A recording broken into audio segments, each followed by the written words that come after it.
ஏன் என்ற கேள்வி இங்கு கேட்காமல் வாழ்க்கை இல்லை. நான் என்ற எண்ணம் கொண்ட மனிதன் வாழ்ந்ததில்லை. ஏன் என்ற கேள்வி இங்கு கேட்காமல் வாழ்க்கை இல்லை.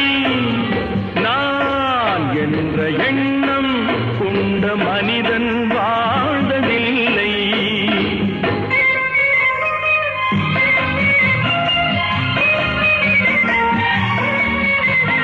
பகுத்தறிவு பிறந்ததெல்லாம் கேள்விகள் கேட்டதாலே.